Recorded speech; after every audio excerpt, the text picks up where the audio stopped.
What up, peeps? Welcome to today's vlog. Say hello, Abby. Hello, Abby. We are at the store, and we're getting a really late start to today's vlog. What time is it? 6? It's because Cooper wouldn't start 6:11. vlogging. I kept bugging him. I was like, are you going to film yet? I was doing stuff. Yeah, I'm doing stuff. It's 6:11 p.m. already, but We have been busy. we have been a little busy. I don't know what our sales are at, but we do have a few trades to go through, and then we have a couple packages to open as well from yesterday. Forgot to open them last night. I'm kind of glad we didn't, though, because I feel like we're not going to really have a long vlog today because we don't have too much stuff to go over. But we got the countertop cleaned off over here. I don't know if you guys have seen over the past couple days, there was a ton of PS2 games and some other stuff up here. So we got all that out. We finally finished getting everything back in the shelves from the swap yesterday. We got most of it put back out last night. Like all the stuff over here in these two cabinets was done yesterday. But we still had Super Nintendo, NES, and N64 that was still in the tubs this morning. And so I went through and got the rest of the stuff out. And yeah, pretty happy. So let's take a look at some of these trades here. Nothing, well, we actually did just get a trade in that is pretty cool. I'll save that one for last. These are the trades from today, guys. So first up, we have the orange box for Xbox 360.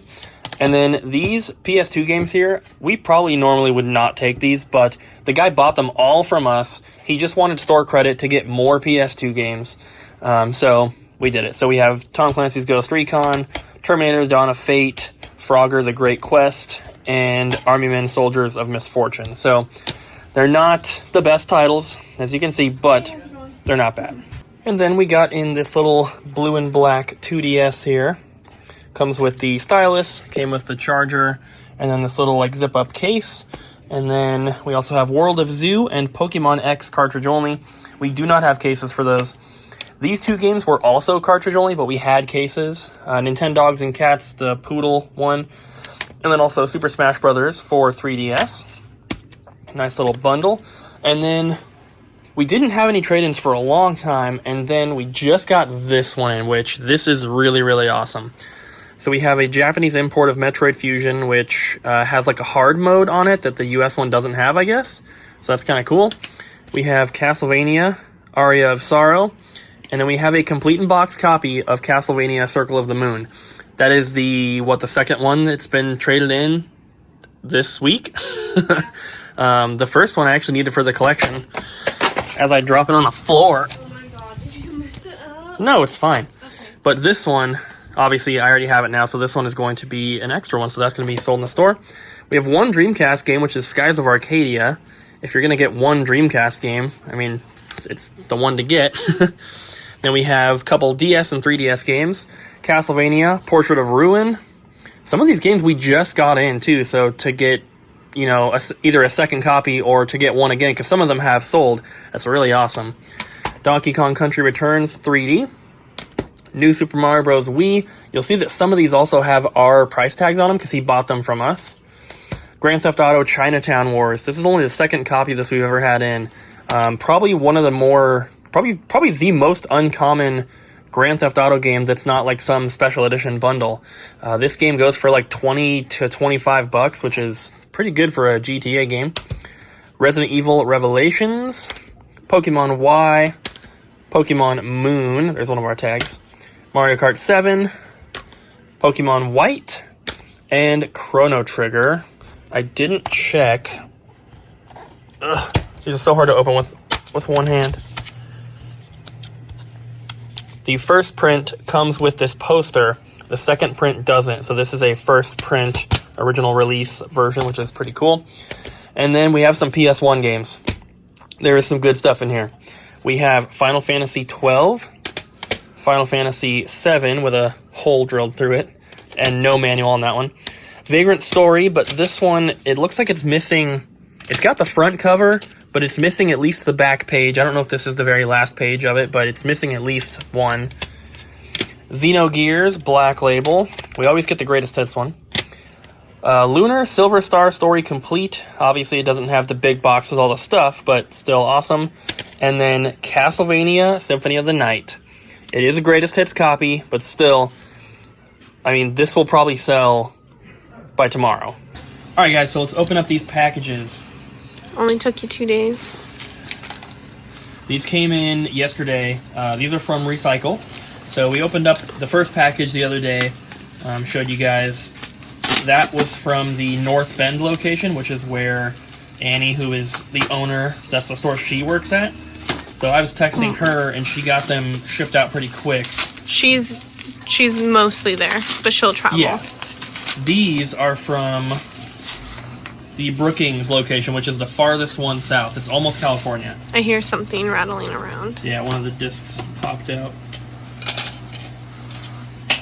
Okay, so we have another Mario Golf. We got one in the last one as well. That's not a printed artwork, right? No. And then we have Harry Potter and the Sorcerer's Stone. Look at that price tag. This is not a cheap game. It doesn't have a manual though, which kind of sucks, but it was such a good deal that I decided to still grab it. And then we got Animal Crossing. Animal Crossing's been going up in price recently. We were selling them originally for $30, and now I think they're like $40. Yeah, we sold Price one. Charts has them at $40. You left one here at the shop, and I sold it for $35 because that was the price marked on it. Yeah, we're not gonna up the price on stuff. If we have it priced at $35, we're gonna sell it at that. But do we have one left? I don't think so. Okay, there's 2 left in there at $35. So if you want one for $35, come get one of those, because this one's gonna be priced at $40. But they had this one at $30, so we're not making too much on it. But it's a game that people always ask for. So Plus, Animal Crossing's coming out in March. yeah, we do what we can to keep stuff like that in stock at all times. And if it means paying a little more sometimes, then we do it. Okay, but the UK has such cool pre-orders for Animal Crossing, and I haven't heard a single peep about the pre-orders here. I will pre-order it from every single location if need be. We only need 2 copies at least. So I'll sell the rest, okay? This package is from the Newport location. We'll just have like the additional copies here in store for the same price I bought them for. So in this one, we have another Animal Crossing. No manual on this guy though. So I have a question. What? Why Animal Crossing, it has such like a huge save file, like it goes from like 51 to like 64 or something like that. Why would they pair it with a 51 block memory card then? Why not 59 block memory card, and Okay. it takes 58 spaces. But it can take up to 64 spaces. So why wouldn't they just Only make if a you special have- edition one with 64 spaces or whatever? Like, that would have been so you cool. would rarely need to take up more spaces than that. The only time that I think you do is if you get the NES games Yeah. in the game, and it's like the save files for those or something like that. And I one don't of remember. one of the games, the only way you can get it is by having that specific memory card.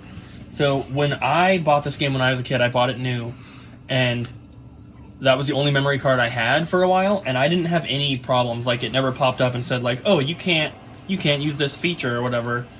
So, Have you told the story of how you got Animal Crossing? Yes, I have. Tony Hawk's Pro Skater. We sell this guy for $10, and we don't usually have it in stock at all times. I think they had it at like 4 or 5. And then we have Starshot Space Circus Fever. It's pretty sun faded, as you can see, but this is marked at $15, and I don't remember exactly, but I think it's like a $25 game. So I'll have to double check. Man, the price tags are not great though.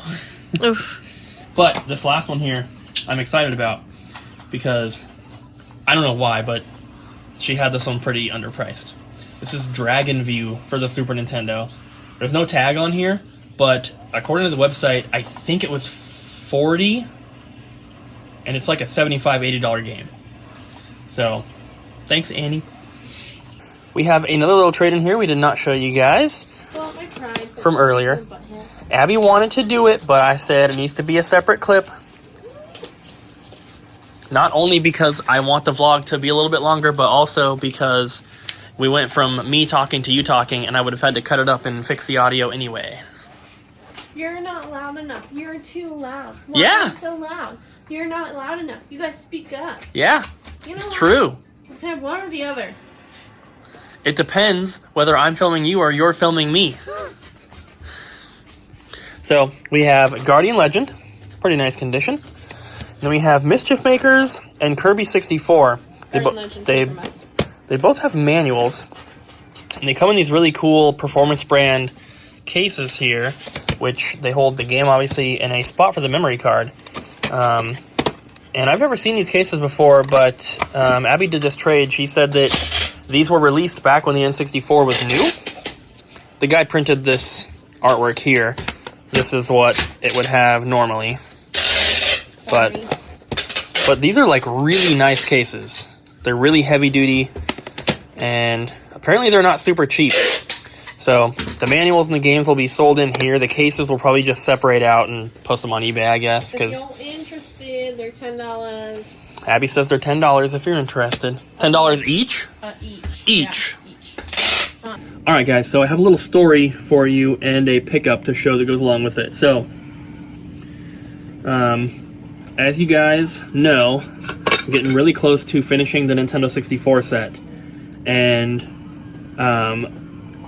one thing that I don't know if I've talked about yet is that we had a guy from Canada contact us saying that his friend is selling his collection, and he has a bunch of stuff, basically complete sets for almost everything, and he was selling everything. We got a list, and then we got pictures. I shared all the information with Sam. We both picked out a bunch of stuff, and it's currently being shipped. So there were a couple games left that I needed to complete the set, and so I was doing my normal looking online, looking at eBay, trying to find smaller game stores, websites, and stuff like that. And then I checked Amazon, which I don't normally check because Amazon tends to be a little bit more expensive. You typically don't get pictures or a good description or anything like that.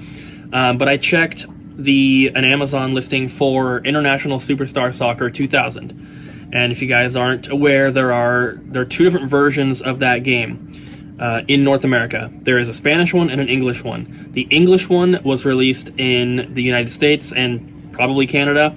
The Spanish one was released in Mexico and Central America, basically. The Spanish one is way more common and typically sells for like $150 or so complete.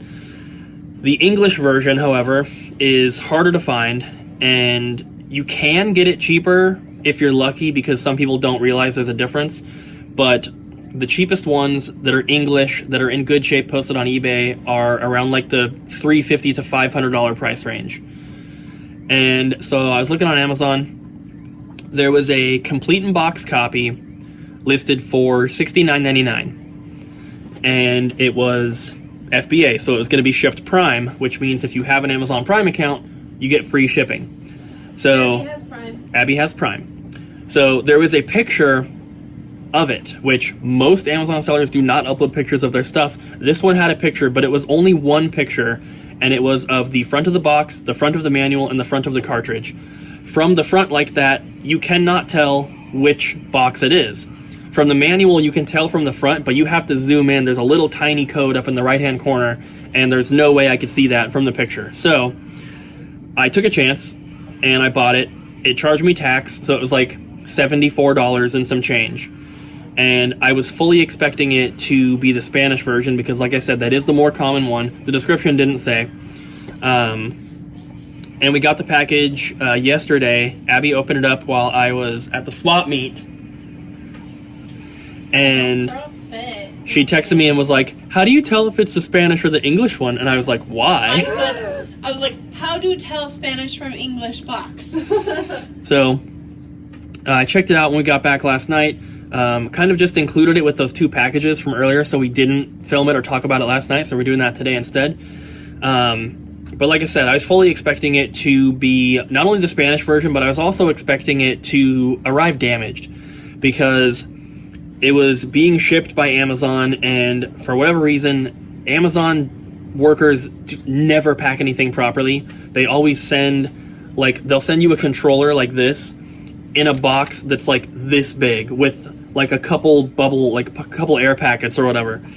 So it got shipped in a bubble mailer, which really sucks. Luckily, it was in a box protector, so it probably didn't get as crushed as it would have if it wasn't in the box protector. But here it is. You can see it got crushed up on the top here. The protector is crushed, and then also the game inside is crushed. And it probably was not like that when the seller sent it into Amazon, which kind of sucks. But this is the English box. That text right there is in English. And if it's the Spanish version, that's where you look generally, and it'll be in Spanish. It's the easiest way to tell. Luckily, the seller put it in the box, so this SKU label is on the actual protector, not on the box. And it is indeed a complete copy. So in here, we have the cartridge, which has an end label on it. So this definitely came from a collector, because your average person who has the game is not going to put an end label on it. And then we have the registration card, the precautions booklet, and the English manual. So right up here, it's probably not going to focus, but come on. Well, right up there it says NUS-NISE-USA. If you have the Spanish one, it will not say USA. I don't remember exactly if it says MEX or whatever it is, but it will not say USA there. And of course, it'll be in Spanish.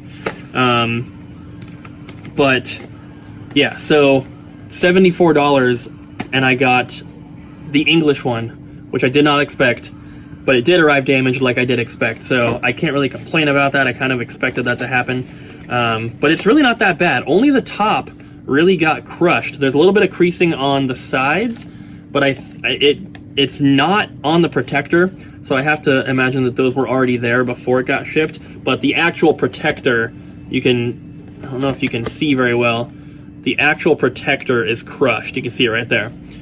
So it did get damaged on shipping, but for $74, I just got a $400 game off Amazon, which is crazy. Now, what's even more crazy is that after I bought this, but before it arrived, Jay from the Game Chasers posted on Facebook that he was selling his N64 collection, which he previously said he wasn't going to do. But I know that him and Billy have both been selling a lot of stuff to fund the movie that they're working on. And so I messaged him and I was like, hey, long shot, but do you have this game complete in box? And he messaged back and was like, English or Spanish? And I said, I'm looking for the English one, but I might also be interested in the Spanish one. And he said that he had the English one. And I was like, is it complete in box? And he said, yes. And I was like, okay. Do you have pictures, and like how much do you want for it shipped to Washington? And he sent me pictures. It took a couple days. I know he's a busy guy, but I got pictures. He gave me a price which was incredibly reasonable. It was way less than what Price Chart says, and I ended up offering him more than what he was asking for because his price was too cheap. He was looking at Price Charts for the price, which is including all the Spanish ones. So Price Charts was like $150, and he offered it to me for less than that. And I offered him more than what he was asking, and I said, I'll give you this much for it. Put the rest towards the movie or whatever. So he has not shipped it out yet because I guess he's doing some traveling right now. But so I'm going to have 2 complete English copies of this game now, which is crazy because I couldn't find a single one before that. So I ended up with 2 of them, both at good prices, which I'm super happy about. So the second one, I'm assuming this one's going to be in worse condition. I think the one that he's sending, obviously he's going to pack it well and everything, but I think it's in a little bit better condition than this. So this one probably will be getting sold. And I'm not sure yet if I want to try to sell it here in the store or if I just want to post it online and then use the money to get something else for the collection. So, because I only paid $74 for this one, and if I can sell this on eBay for $300 or $350, I could then use that money to maybe get some of those GameCube games I still need. So, it would be very awesome, and I'm leaning more towards doing that because who's going to walk into the store and drop $300 on this? It's a sports game. It's a rare sports game, but it is a sports game. So, I don't know. If anyone's interested in it, let me know. I'm not going to be selling it until I have both in hand so I can compare and see which one I want to keep. And I'm not sure if the one from Jay has the registration card or not, but I'm happy at least this one does, so I know that I can have a fully complete copy. His at least has the manual and the cartridge in the box, which is cool. But I got super lucky with that. I can't believe that. I mean, I don't know when it was posted, but it was on back order when I got it, which would have meant that it was currently being shipped in by the seller, which to me means that he had just posted it. So, yeah, that's super crazy. I wanted to kind of share the story with you guys and show the pickup. This is not the last game that I need. I still need one more. I'm not going to tell you what it is yet, because that might kind of spoil the package that's coming in from Canada. So I'll wait till then to reveal the last game, but I already have a lead on it from the same guy. So the guy that is shipping the stuff to us is not the guy that was selling it. It was his friend. He had another friend who has the last game I need, so we're trying to get pictures and a price and everything for that, and hopefully it works out. And then if I end up getting that one, that'll be a complete in-box Nintendo 64 set, which I'm very excited about. And then, I'll be just focusing on GameCube really, really hardcore until that one's done, and Virtual Boy. And then, I don't know, I might do Xbox or Dreamcast after that. I haven't really decided. But, this is super awesome. Very, very rare game. Happy to have it. All right, guys, so we are home now, obviously. My hair looks kind of weird. But, today was a pretty good day. We did pretty good in sales. And Ryan did not work today. I'm sure you guys probably noticed that. But he had, some sort of family, birthday party or something to go to. And so we gave him today off. He's going to be working 8 hours tomorrow, though, so he can at least make up a couple hours. Normally he will work 6, but tomorrow he's doing an 8-hour shift. So hopefully by the end of tomorrow, we should be completely caught up on all the new trade-ins and the inventory and stuff once again. And I have been itching to get back to the eBay and Amazon stuff. So my plan is to kind of work on that stuff tomorrow. So we'll see what happens. Store is first priority, of course. So, try to get everything back in order before I really jump into eBay and Amazon stuff. But, just recovering still from the swap, just still tired and sore and everything from standing all day after only having slept, so many hours and lifting and moving and all that. But it's a lot of fun, and I can't wait for PRGE. This year at PRGE, we actually have a double size booth compared to what we had last year and the year before. We've always just done 6 tables at PRGE. But this time we're doing 12. We have one of the bigger booths at the show. I'm very, very excited about that. It's going to be awesome. So, can't wait for that. Hopefully you guys are looking forward to it, because I am as well. So, guys, I'm going to get this vlog edited tonight so that I don't have to worry about it tomorrow. Currently listening to Ear Biscuits, which is Rhett and Link's podcast. And I'm going to listen to that while I edit and then get to bed. It's 11 right now. Got to fall asleep by 2 if I want to sleep 8 hours, basically. So thank you guys so much for watching today's video. I really hope you enjoyed. Do not forget to smack the like button, leave a comment down below, and of course subscribe. And we'll see you guys again tomorrow.